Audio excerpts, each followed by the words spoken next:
आप सभी श्रोता मित्रों को नमस्कार। प्रस्तुत है पद्मा सचदेव जी द्वारा लिखित कहानी धुआं। फटेहाल ध्यान कौर पिछले 2 दिनों से बरामदे में विलाप करती बैठी हुई है। विलाप करती उसकी देह कांप कांप जाती है।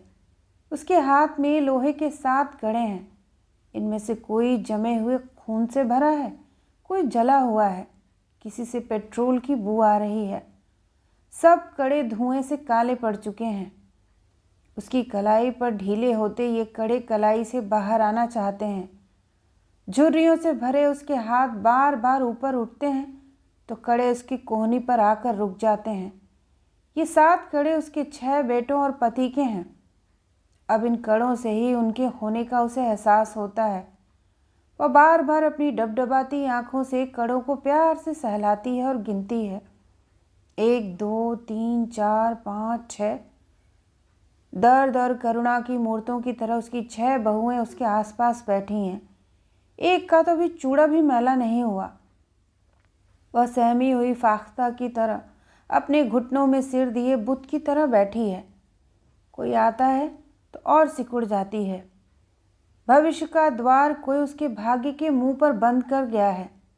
सभी रो रो कर थक चुकी हैं। कोई कोई बिन आवाज़ बीच बीच में पता नहीं क्या याद करके सिसक उठती है। शेष की पीड़ा मौन होकर करा रही है।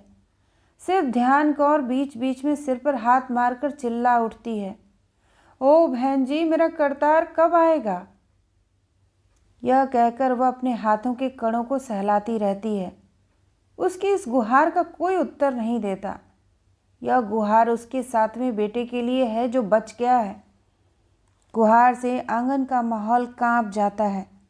बीच बीच में यंत्रवत यह गुहार कमरे में फंसी गौरैया की तरह चक्कर लगा लेती है। बरामदे के आगे बहुत बड़ा आंगन है। इसमें धूप भी डर डर कर पांव रखती है। ध्यान कौर की रो रो कर थक चुकी आंखें धूप को घृणा से देखती हैं। उस बरामदे के पीछे बहुत बड़ा गैरेज है। बरामदे में ही एक तरफ रात की रजाइयाँ तहाकर रखी हैं। उन पर एक नन्हा बच्चा सो रहा है। ध्यान कौर के पोते पोतियां सहमे हुए वातावरण में चुपचाप दूध के गिलास पकड़े बैठे हैं। इन्हें पता नहीं कैसे समझ आ गई है। कोई जिद नहीं कर रहा। सबको लगता है कुछ होगा, कुछ और होगा। पता नहीं वह क्या होगा। ध्यान कौर की आवाज़ जैसे पूरी निस्तब्धता में तेजी से गुजर जाने वाले पंछी की फड़फड़ाहट की तरफ फिर उभरी है। करतार बेटा, तुम कब आओगे? मैं किस किस को रोऊं बेटा? हे वाहेगुरु, मैं क्या करूं? मेरी मासूम बहुओं ने तेरा क्या बिगाड़ा था? ये आंगन और आते जाते लोग इस आवाज़ के अभ्यस्त हो चुके हैं। बड़ी बहू ने बच्चों के हाथ मुंह धुला दिए हैं। बच्चे कटी टहनियों की तरह अपनी माँओं की गोद में पड़े हैं। न कोई सो रहा है न जाग रहा है। सबको करतार का इंतज़ार है। जब तक वह नहीं आता तब तक आगे कुछ नहीं हो सकता। करतार द्वारका प्रसाद जी के यहाँ ड्राइवर है। दंगों के 2 दिन पहले वह उनकी नई मारुति लेकर बम्बई गया था। मारुति द्वारका प्रसाद जी ने उपहार के तौर पर अपने डॉक्टर बेटे को भेजी थी। इधर हालात बिगड़ जाने पर डॉक्टर ने उसे बम्बई में ही रोक लिया था। उसी दिन तो द्वारका प्रसाद जी छत से लुढ़के थे। छत पर जाकर उन्होंने ज्यों ही अपनी चारों तरफ धुआं देखा, उनके लिए सीढ़ियां उतरना मुश्किल हो गया। बरसों पहले भी वे ऐसे ही छत पर चढ़े थे। तब उनकी रगों में जवानी ही जवानी थी। आज इस उम्र में भी वैसे ही चारों ओर फैला धुआं देखकर वे होश खो बैठे। तब भी ऐसे ही आसमान धुएं से भर उठा था। बीच बीच में आग के शोले भी आसमान की ओर लपकते थे। उनका सिर घूम गया। सीढ़ियों को देखते ही पहले कड़ाम कड़ाम करके उनकी छड़ी नीचे गिरी, फिर वे लुढ़क गए। इसके पहले उन्होंने पत्नी को आवाज़ लगाकर कहा था, धनदेई, लाहौर फिर जल रहा है। उनकी पत्नी ने ज़ोर ज़ोर से आवाज़ें देकर सबको बुला लिया था और बेहोश पति का सिर अपनी गोद में ले लिया था। उनका बड़ा बेटा पड़ोस के डॉक्टर को बुला लाया था। डॉक्टर ने उनका मुआयना किया और उन्हें सोने का इंजेक्शन देकर कहा, आराम करने से ये सुबह तक ठीक हो जाएंगे। धनदेई पति के सिरहाने बैठी धीरे धीरे उनका माथा सहला रही थी। बड़ा बेटा सोफे पर पढ़ते पढ़ते सो गया था। धनदेई कुर्सी पर बैठी बैठी पति का पलंग थामे ऊँघने लगी। कमरे में बिजली की रोशनी के सिवा कोई आवाज़ न थी। वक्त कट रहा था। अचानक ऊँघाती सी धनदेई को द्वारका प्रसाद जी के बड़बड़ाने की आवाज़ आई। धनदेई, मकबूल आ रहा है, उसे छुपा लेना, नहीं तो पता नहीं लोग उसका क्या करेंगे। धनदेई को घबराहट हुई। अचानक 37 वर्षों बाद यह मकबूल कैसे याद आ गया। उसने बेटी को जगाकर डॉक्टर के पास भेजा। द्वारका प्रसाद जी का बड़बड़ाना जारी था। अब उनकी आवाज़ कदरे ऊंची और साफ थी। धनदेई, अपने गहने कुएं में डाल दो, वापस आएंगे तो ले लेंगे। धनदेई, जल रहा है, सारा लाहौर जल रहा है, कुछ नहीं बचा, सब पत्ते झड़ गए। मस्कीना अब सफाई करने नहीं आएगी। और राजा की रानी हो गई है। राजा उसे अपने साथ तख्त पर बिठाता है। देखो कितना धुआं है, हमारा बाजार जल गया। दुकान की तिजोरी में मैंने बच्चों की जन्म कुंडलियां रखी थी, वे भी जल गई होंगी।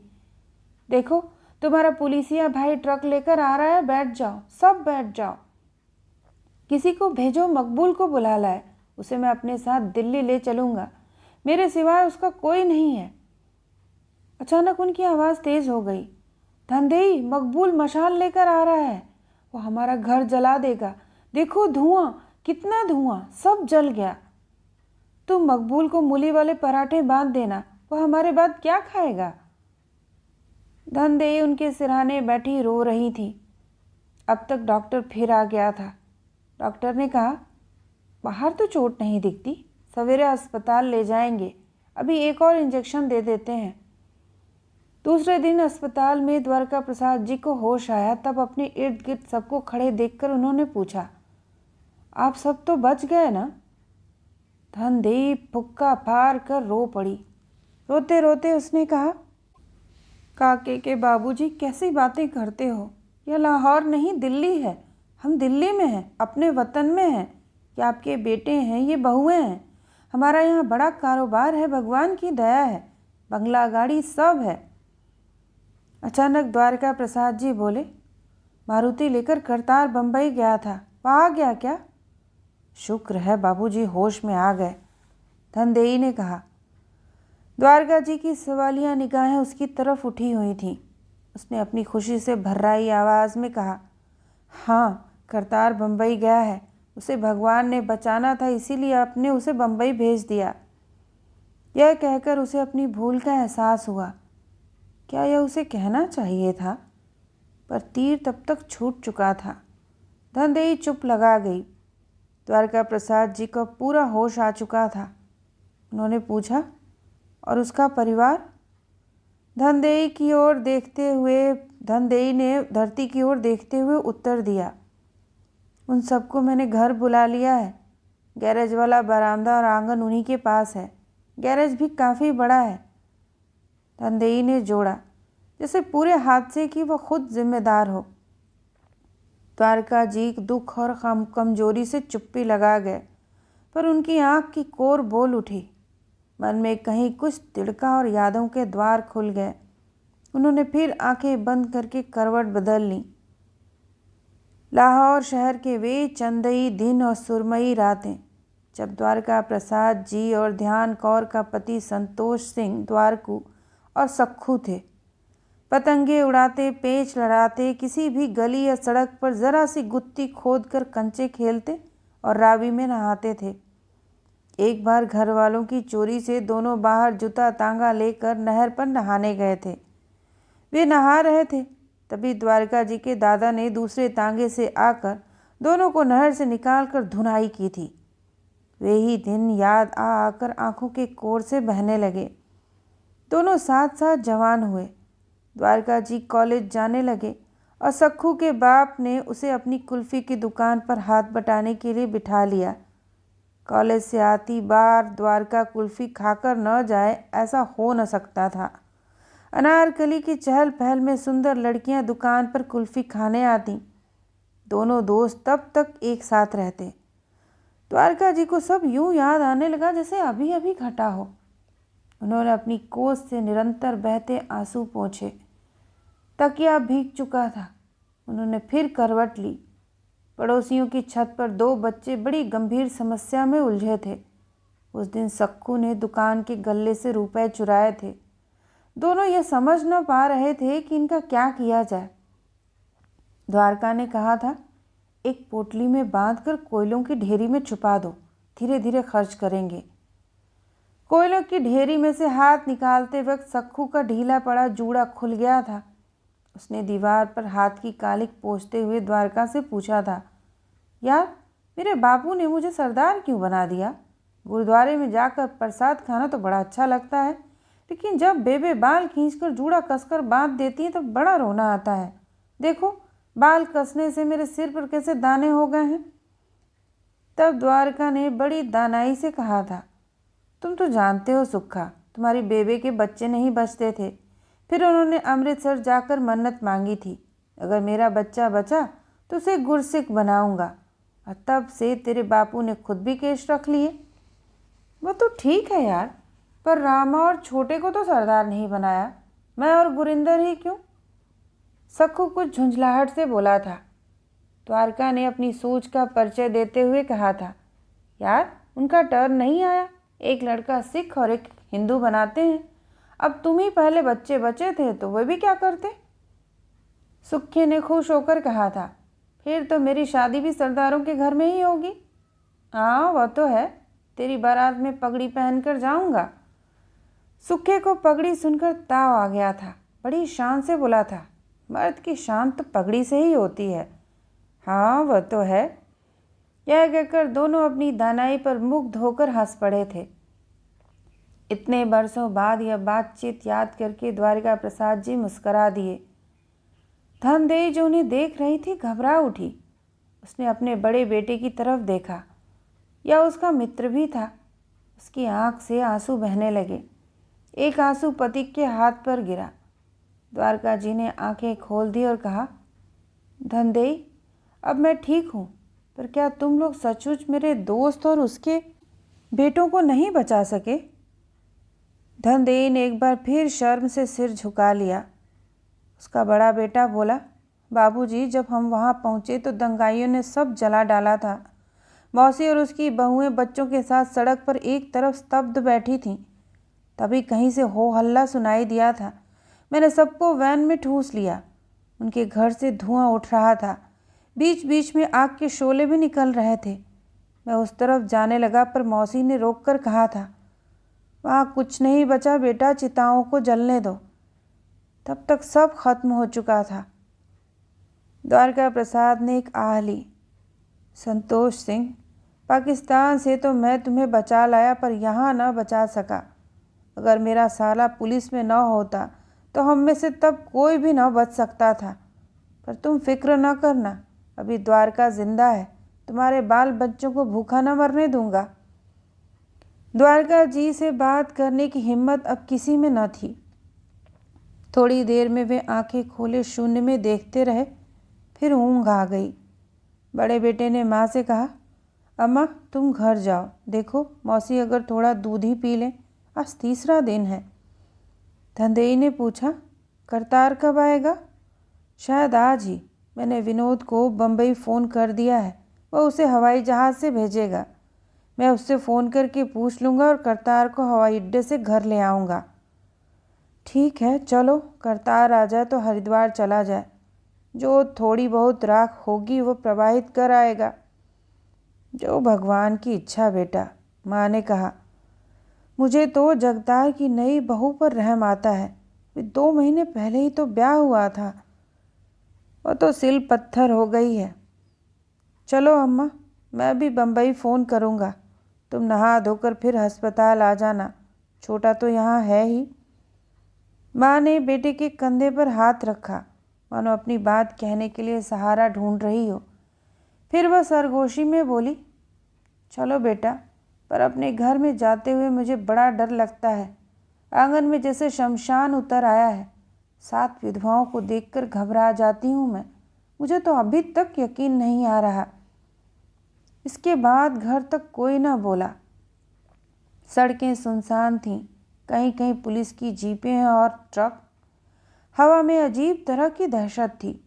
घबराई हुई हवा बिन बोले भागती जा रही थी। ज्यों-ज्यों घर नज़दीक आता धनदेई के मन की घबराहट बढ़ती जाती।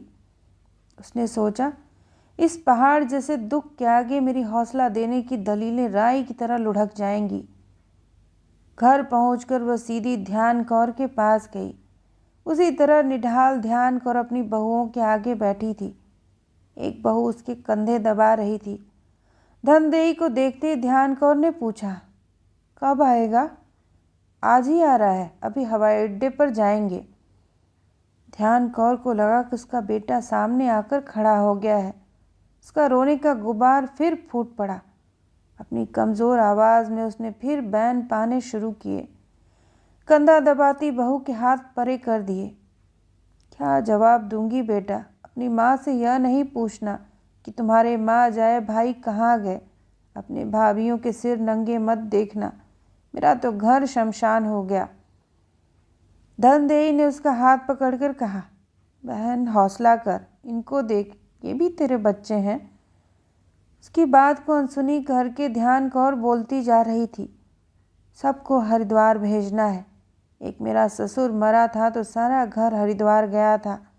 अब सारा घर मर गया तो वहाँ जाने वाला सिर्फ एक बच गया है। मैं भी हरिद्वार जाऊंगी बहन। क्या कहकर वह निढाल हो गई। धनदेई ने रोती हुई बड़ी बहू को कहा, गीला तौलिया लेकर इनके मुंह हाथ पोंछ दो। करतार के आने में अभी समय है, बच्चों को नाश्ता दे दो। बड़ी बहू फिर रोने लगी। धनदेई ने कहा, लाहौर में हमारे घर आसपास थे, छतें मिलती थीं, जैसे एक ही घर था। अब भी यह घर एक ही है, मैं हूँ ना। ध्यान कौर ने अपनी आंखें खोलकर कहा, बीबी अभी कच्चा घाव है, अभी तो समझ ही नहीं आ रहा है कि क्या हुआ।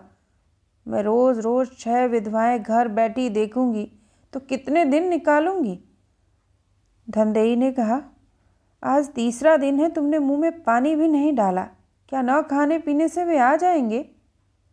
बीबी अभी मेरे बेटों के अंग में से धुआं उठ रहा होगा। घर में मौतें हुई हैं, हम सब मर गए हैं, मेरे पेट में आग लग गई है। एक को तुमने बचा लिया, बम्बई न गया होता तो उसे भी रब न बचा सकता था। बड़ी बहू सास के कंधे को पकड़कर रोते रोते बोली, बीजी सुखमनी साहब का पाठ करो।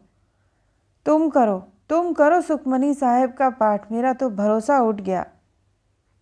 धनदेई रोने लगी, फिर कहा, बहन भरोसा कहाँ उठता है, वो ले जाए तो भी दे जाए तो भी भरोसा तो उसी पर है। धनदेई का बड़ा बेटा हवाई अड्डे पर जाने लगा तो ध्यान कौर ने कहा, उसे छुपा कर लाना, बस एक ही रह गया है।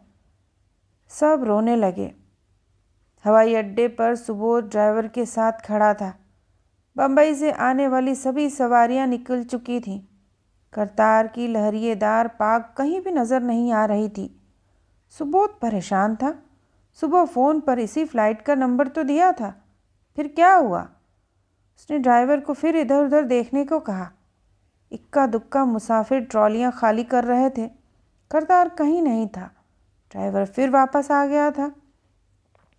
तभी गाड़ियों से जगह खाली हुई तो एक गाड़ी के पीछे छुपते छुपाते एक लड़के पर उनकी नज़र पड़ी। उसने करतार जैसी बुशर्ट पहनी थी। उसके सिर पर पगड़ी न थी, तो भी ड्राइवर भागकर वहाँ पहुँचा। उस लड़के का झुका हुआ सिर ऊपर उठाया। यही तो था, न दाढ़ी न केश, आंखों से गंगा यमुना बह रही थी। सुबोध ने देखकर सोचा, क्या इसी बेटे का इंतज़ार हो रहा है? सुबोध को देखते ही करतार हिचकियां लेकर रोने लगा। सुबोध ने उसे गले से लगाया और गाड़ी में ले जाते हुए बड़े प्यार से पूछा, ये क्या किया करतार? मैं क्या करता, छोटे साहब किसी तरह ना माने, उन्होंने कहा अभी खतरा है। घर तक कोई न बोला। घर पर धनदेई के कदमों में ढेर हो करतार रोने लगा। मौसी जी मुझे बीजी के पास न ले जाओ। धनदेई भी रो रही थी। उसने बड़े प्यार से करतार को कहा, तेरी माँ 3 दिन से तेरा ही नाम जप रही है। धर्म मन में होता है, तुम फिर केश रख लेना। हम तेरे भाइयों को दार जी को ना बचा पाए, अब चलो मर्द बनो, दिल कड़ा करना पड़ेगा।